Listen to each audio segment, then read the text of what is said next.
টাঙ্গাইলের নাগরপুরে সড়ক নির্মাণে ব্যাপক অনিয়মের অভিযোগ উঠেছে ঠিকাদার প্রতিষ্ঠানের বিরুদ্ধে। ব্যবহার করা হচ্ছে তৃতীয় শ্রেণীর ইটভাটার লাল ছাই, পোড়ামাটি সহ নিম্নমানের সামগ্রী।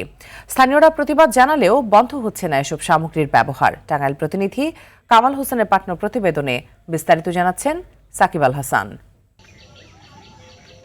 টাঙ্গাইলের নাগরপুর উপজেলার চামটা থেকে মির্জাপুর পর্যন্ত প্রায় 500 মিটার সড়ক নির্মাণের কাজ পায় মেসার্স কবি ট্রেডার্স নামে একটি ঠিকাদার প্রতিষ্ঠান। পরে কাজটি আব্দুল খালেক নামে এক ব্যক্তির কাছে বিক্রি করে দেন মূল ঠিকাদার লুৎফুল কবির।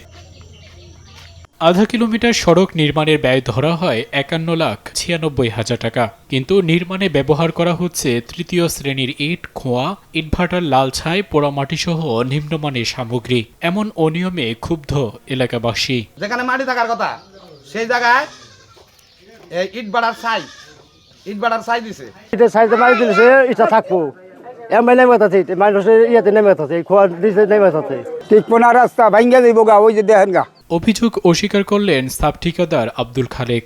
ইঞ্জিনিয়ার আছে, থানা ইঞ্জিনিয়ার আছে, টাঙ্গাইল থেকে আসে, তারা দেখতেছে, যদি কোনো খারাপ হয় তারা ধরবো। আমি তো ভাই চেষ্টা করতে সব ভালো করার জন্যই, আমি তো আর কোনো খারাপ করার চেষ্টা করতেছি না। তদন্ত করে প্রয়োজনীয় ব্যবস্থা নেওয়ার কথা জানালেন উপজেলা প্রকৌশলী। রাস্তাটি 500 মিটার একটি রাস্তাটি সম্পর্কে আমরা অভিযোগ পেয়েছি। বর্তমানে রাস্তাটির কাজ চলমান রয়েছে। রাস্তাটির বিভিন্ন জায়গায় বৃষ্টির কারণে মাটির ফেলিয়ার হয়েছে। আমরা সরেজমিনে পরিদর্শন করে, যেহেতু কাজটি চলমান আছে, আমরা সংশোধন করে পরবর্তী ব্যবস্থা নেব। অনিয়ম বন্ধে যথাযথ কর্তৃপক্ষের নজরদারি বাড়ানোর দাবি এলাকাবাসীর।